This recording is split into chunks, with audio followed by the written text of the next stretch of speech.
I'm glad you came. Just turning up shows your commitment to the process. Good. I've read your notes. The other therapist didn't work out for you. I want you to know this will be different. We take this at your pace. No notes, no drugs, no theories. We go back to the start. Understand what happened. Take a look at this short form. I promise it's the only one you'll see during your therapy. Try to answer truthfully. It's easier that way.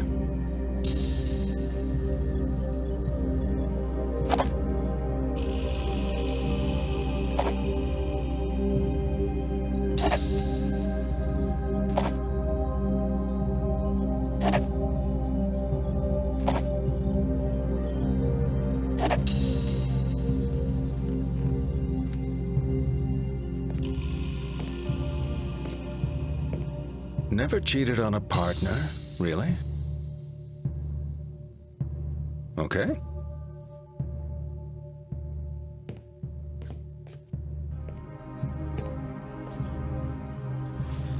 Let's get started then.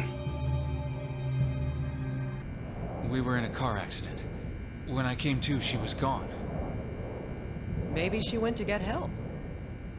She a clever girl? Sensible? Yeah, I think so. She's 7. Her name's Cheryl. Here's a photo. Cute. Harry Mason, Levin Street. Your ID says you live on Levin Street. That's a few blocks from here. Levin Street, yeah. Yeah, that's where I live. Uh-huh. You feeling okay, Harry? Any headache, nausea, blurred vision? Bit of all of them. Maybe she went home. That makes sense. Harry? Your phone? It's good that we touched on the car crash. That would have been a breakthrough before. But let's leave that topic for a while. I want to talk about family. It's important to you. For you, family is about physical affection and making your feelings known. You're giving me that look. I'm talking too much. Well, let's have you talk, or not, or whatever you feel comfortable doing. Let's play true or false. Is it true to say you're a private person? Would you say it takes a while for people to get to know you?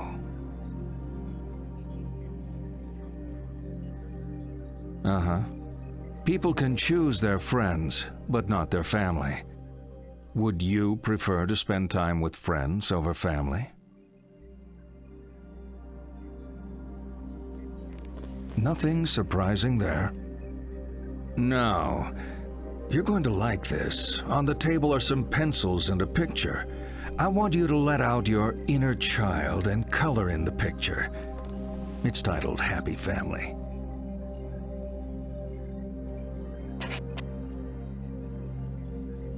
You're finished? What a lovely family home. Is your home like this? Are you okay, son? No! What are you people doing in my house? Cheryl! Easy there. This isn't your house. Some trouble, honey? No, Lucy. This man here's just a little confused. This is my house! Well, I don't see how that can be the case. We've been here nearly 14 years. Sure you got the right address? Who was that? That was our daughter, Katie. You're in a bad way, son, getting yourself all worked up. Are you okay? I am not okay! I was in a car accident. My daughter is gone, and you people are in my house! This is all wrong! You're starting to make a scene. You know what's funny? I've been a cop in this town for 20 years. Before that, I used to ride around in my daddy's patrol car, so I know the town, know the people. But your face? I don't know you. I keep out of trouble. Not tonight. Well, I guess tonight everything is out of whack. Why are we the only car on the road? No one's sane out driving tonight. Sorry, I didn't mean to... It's okay. What is with all this snow? Who knows? We only covered basic meteorology in the academy. Hell, we didn't hear about this till it was happening. Barely had time to close off the major highways. It's like the whole town is being punished. It's only weather. Sure.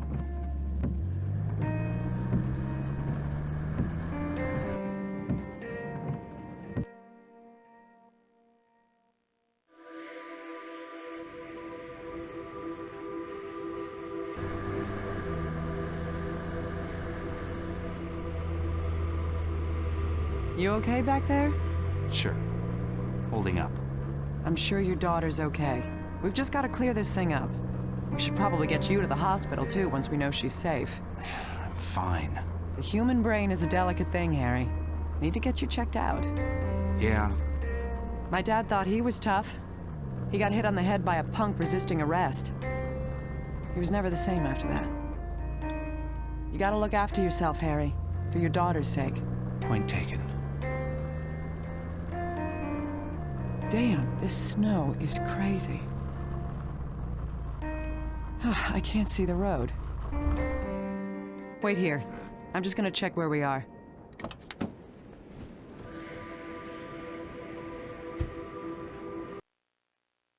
So we get to the halcyon days of high school. When I was starting out, the popular theory said it was their mom and dad that screwed a person up. But if you really want to screw someone up, I say, send them to high school. You probably spent more time talking than studying at school. Lots of study groups, right? Okay, let's move on. I'm going to throw out some words. Nod when they fit how you were at school. Shake your head if they don't. Ready? Jock. Next, slut. Drunk.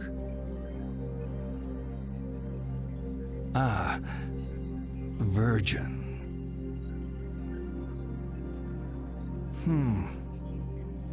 Bully.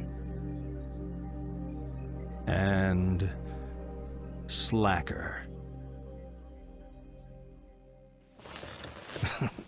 Okay, let's take a different tack. On the table, I've laid out a blank timetable and some cards with lessons on them. Pick out the lessons to show me your perfect school day. Don't leave any empty. There are only 4 periods, and I've allocated a very generous lunch.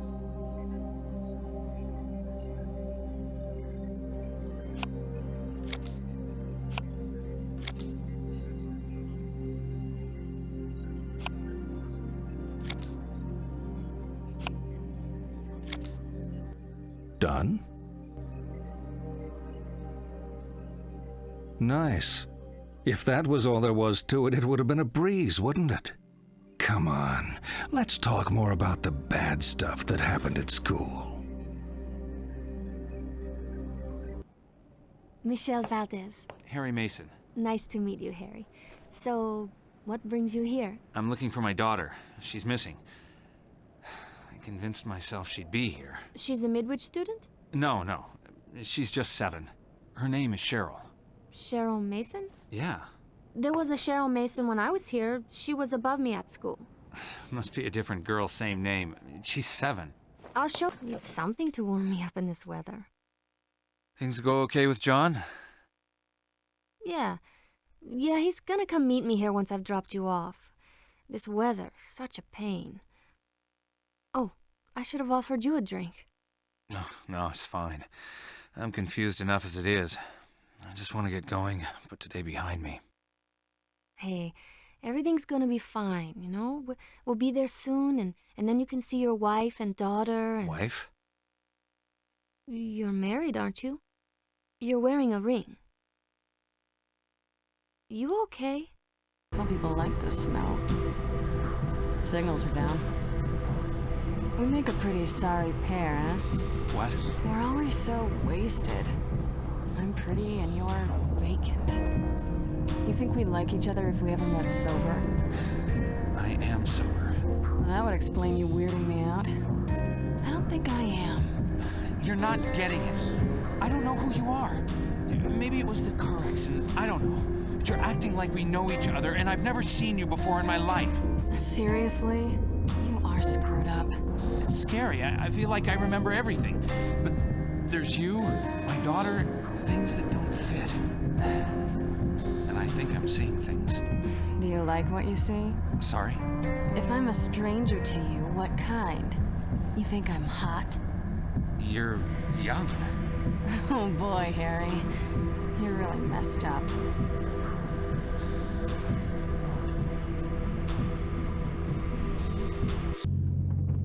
Let's go. Level with me, Harry. This a joke. You putting me on? No, I told you. Cause if you got a problem with me, but you're too chicken shit to come out and say it, that's low. It's pathetic. Have some self-respect. I'm not making this up. I'm not. Just drive. Okay.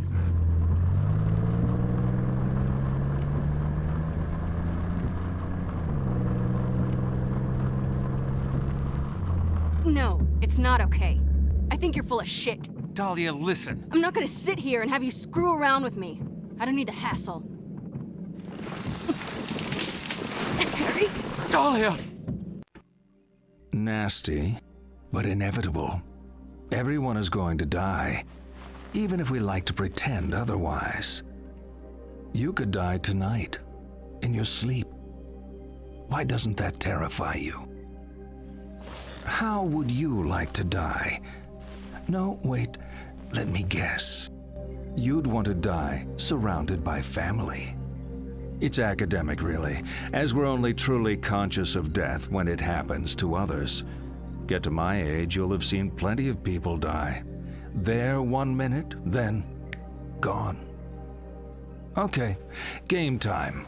There are 7 pictures of people on the table. Your job is to tell me who is dead and who is merely sleeping. Divide them up. Left, dead. Right, sleeping.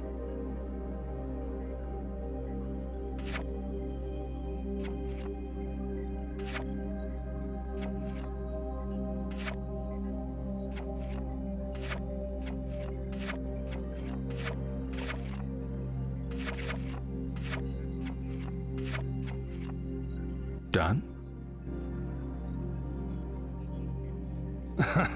You thought it was a trick question.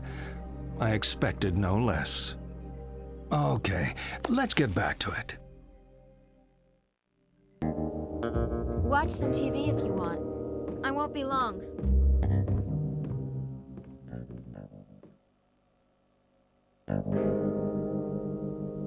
You know, last time I had a guy in my apartment, it was summer. During the heat wave. Now it's winter. Freaky early, but still. Time flies.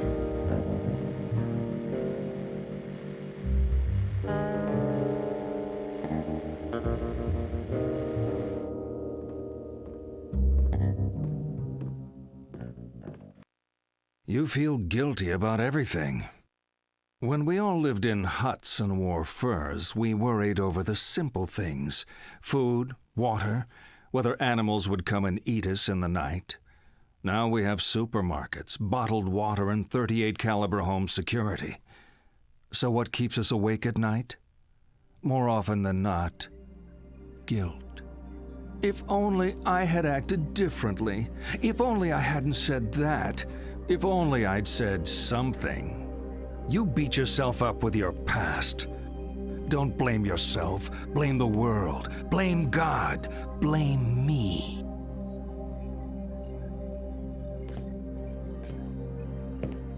Okay, this is my favorite. Let me introduce some friends of mine. This is King Harold. His daughter, the chaste Celestine. A prince called Wilhelm. And a bull. He doesn't have a name.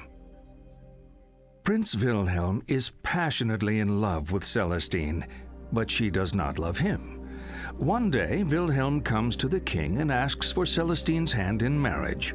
Celestine begs the king not to marry her to Wilhelm, but the king ignores her pleas. Royal protocol means he must say yes to the match. They are married, and Wilhelm takes Celestine back with him to his kingdom. That night, he attempts to consummate the marriage, but the distraught Celestine flees. She runs from the safety of the castle and across a field, ignoring the sign which warns of danger. In that field is a bull, who, seeing the girl, charges her.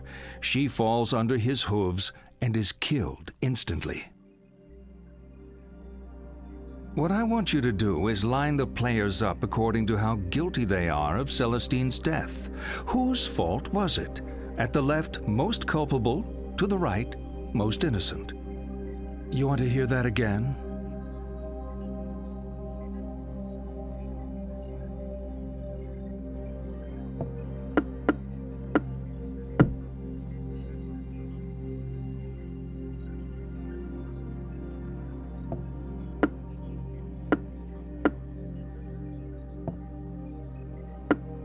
Done? Poor Harold. You felt he should have ignored protocol. I find the best cure for guilt is to never get caught in the first place. Let's continue.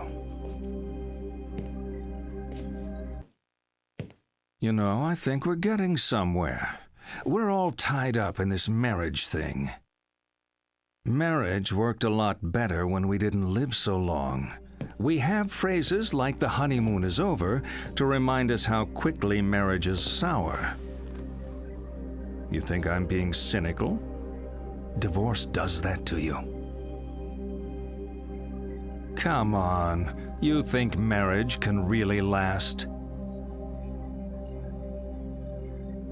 Should a couple stay together for the kids? Do you think it's a bad idea to marry young? You think sex becomes stale after marriage? You know what? You being such an expert on marriage, you're going to ace my matchmaker test. On the table are 6 pictures. All you have to do is sort them into 3 married couples.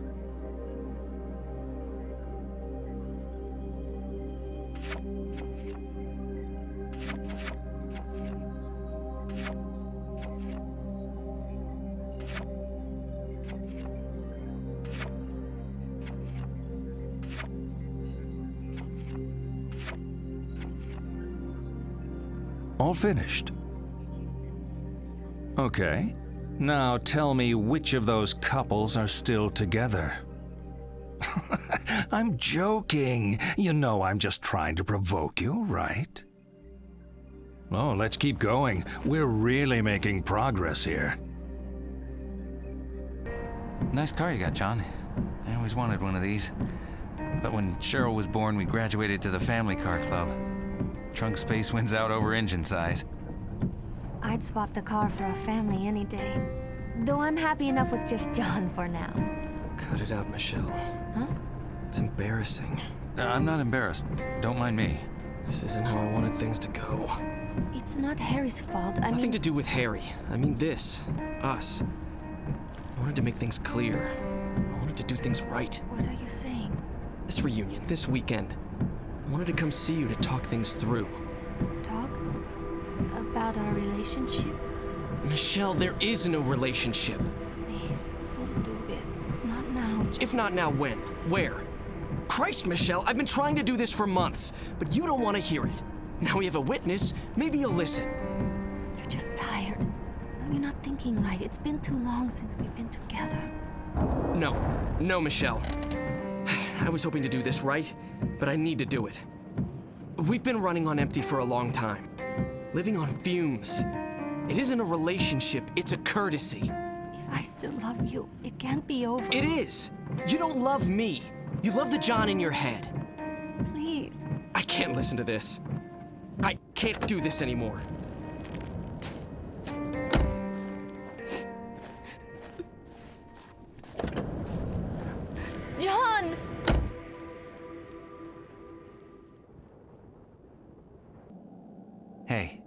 It's over, John and me. I don't think he's loved me for a long time. I was in love with an idea of this person. But that wasn't John. What a waste. You know, I should have realized when he said he wanted to be a lawyer. We're getting deep in it now. I can almost taste it. All this talking, and we still haven't touched on the sex thing. That's what you're thinking. Aren't all psychiatrists supposed to be obsessed with sex? It's not us. It's you. You're obsessed with not having sex. Come on, let's have some fun. See the pictures on the table? I want you to divide them up. The ones you think are a sexual symbol go on the left, the ones that aren't, the right.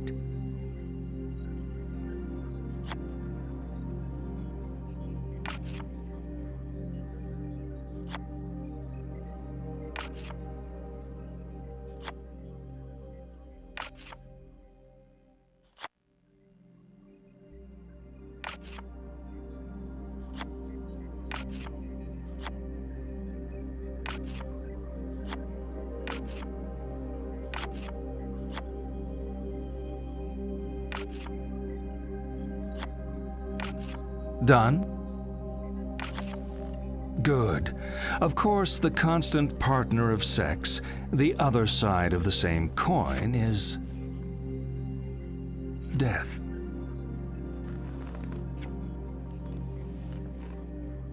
Sex is death. It's a leap into the void, the great loss of self, the tiger in space, a plea for annihilation. To deny sex is to deny death itself. You know, people who are getting enough don't need analysis. You clearly are not getting enough. Let's see this through to the end. This is going nowhere. I'm spelling it out, but you're not listening. Your troubled school days? How you're conflicted about marriage? Your denial of death? The unfounded guilt? Abnormal sexuality? 18 years of denial. A whole universe of fantasy in that thick skull of yours. A skull teeming with agents of repression. Blind children clutching photos in the dark. Pale freaks goggle-eyed from watching home movies on loop. The term is complicated grief. But it's simple, isn't it? A young girl. Her parents don't get along. She blames herself, as all children do. Then Daddy dies. What's a girl to do? Deny that Daddy died. Deny who Daddy was. What 7-year-old actually knows who their parents are anyway? So she obsesses and obsesses over this fantasy dad propping up her make-believe with scraps of a happy life that never was, scraps of a father who never existed. Wake up! Your dad wasn't a hero. Wasn't your knight in shining armor. He was a human being. You never knew him, and you never will. The dad walking around in your head isn't even a ghost. He never existed. A Frankenstein's monster, a child's fantasy. But you're alive. Your mother is alive. She's not the monster you make her out to be. You need to live your life. Cheryl.